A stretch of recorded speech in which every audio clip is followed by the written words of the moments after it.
Hello everyone. Welcome to English podcast session. I'm John.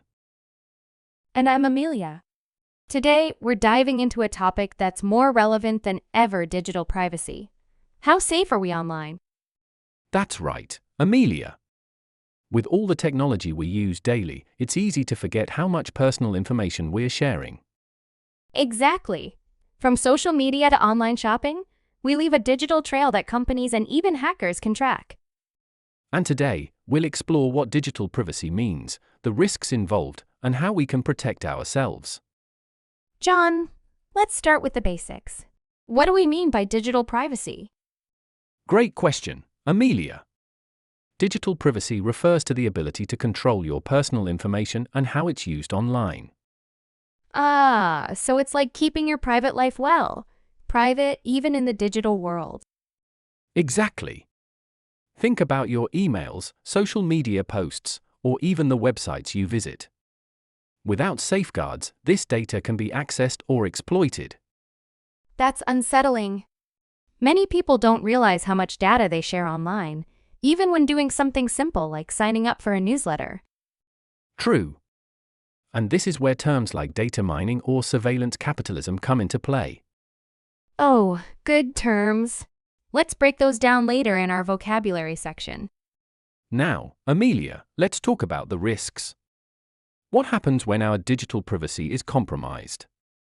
Well, John, the consequences can be serious.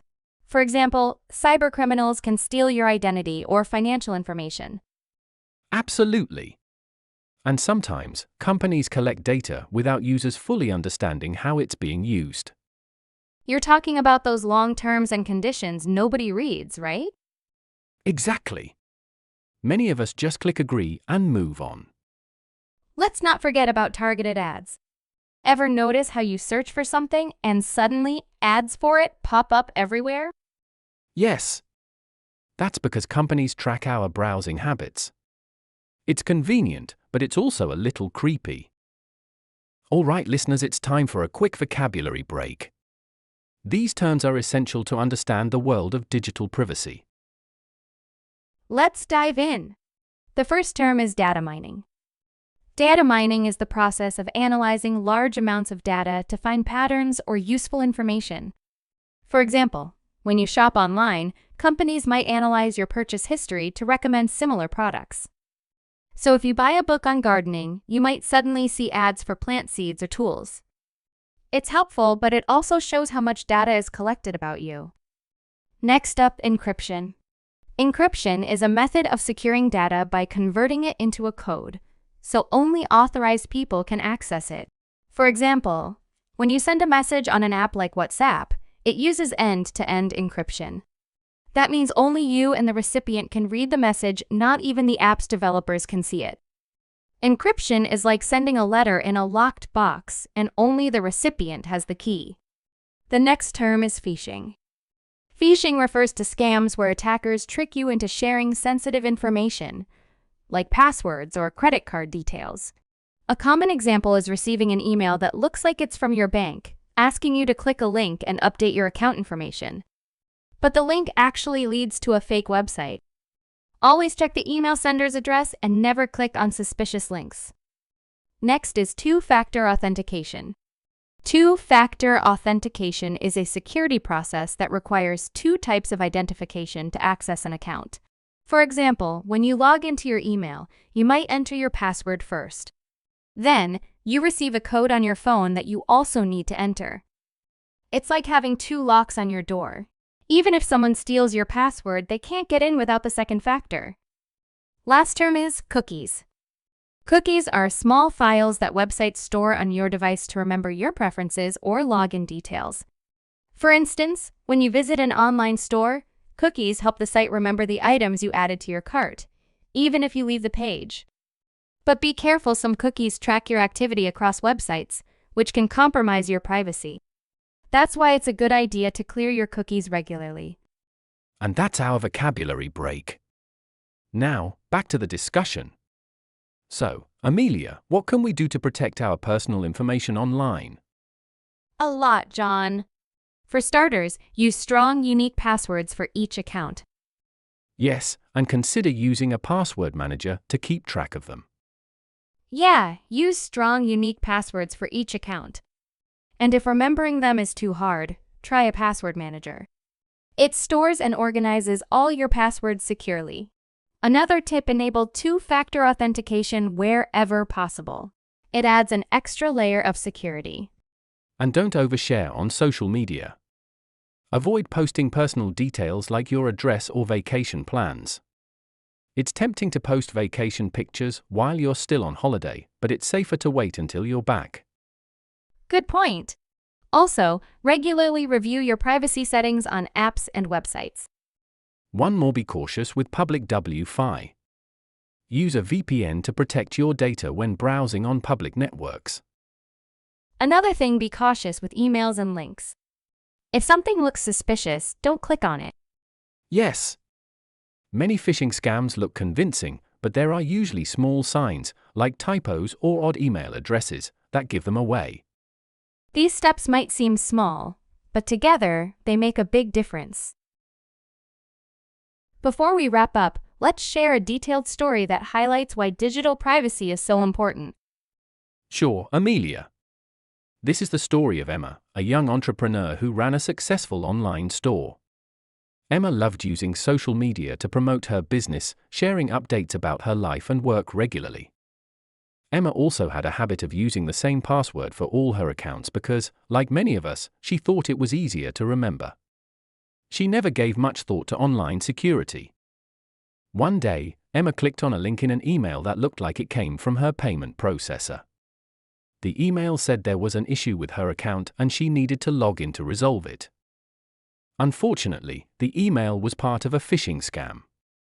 The link led to a fake website designed to steal her login credentials. Within hours, the scammers had accessed her business account, changed her passwords, and started making unauthorized transactions. Emma was locked out of her accounts, and her customers started complaining about strange charges. It was a nightmare. Emma had to spend weeks working with her bank, the police, and her customers to resolve the issue. She lost money, trust, and valuable time. But Emma learned an important lesson. She started using a password manager to create unique passwords for each account. She also enabled two-factor authentication on all her business and personal accounts. And now, she's cautious about clicking links in emails, even if they seem legitimate. She always double-checks the sender's details and, when in doubt, contacts the company directly. Emma's story shows how easily things can go wrong, but also how taking proactive steps can help prevent such issues. Emma's story really drives home the risks we face online. But it also shows that we can take control of our digital privacy. Absolutely. And it's not just about protecting yourself from scams, it's about understanding how your data is being used. That's true. Many people don't realize how much information they're sharing, even unintentionally. For example, think about fitness apps. They track your location, activity levels, and even your sleep patterns. And that data could be shared with advertisers or even sold to insurance companies. Imagine your health data being used to adjust your insurance premiums without your knowledge. It's unsettling. And then there's the issue of children online. Many apps and games collect data from kids, often without proper consent. Yes, that's a growing concern. Parents need to be vigilant about the apps their kids are using and the permissions those apps require. Another thing to consider is digital surveillance. Governments and corporations often monitor online activity, sometimes in ways that cross ethical lines. Good point. While surveillance can help with security, it raises questions about privacy and freedom. How much of our data should we be willing to give up for safety? It's a tough balance, isn't it? And it's why we need stronger regulations to protect user privacy. Definitely. In some regions, like the European Union, laws like the General Data Protection Regulation, GDPR, give people more control over their data. But not every country has such protections. That's why it's crucial for individuals to take responsibility for their own privacy. So true. Being aware of these issues and taking small steps like using privacy-focused search engines or regularly updating your passwords can make a big difference. And let's not forget to educate others.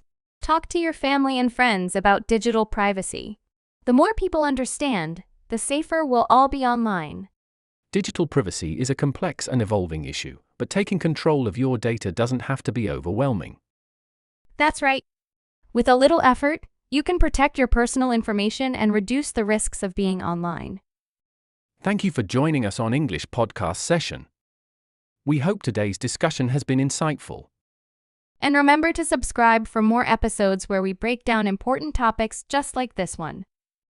Stay informed, stay safe, and see you next time.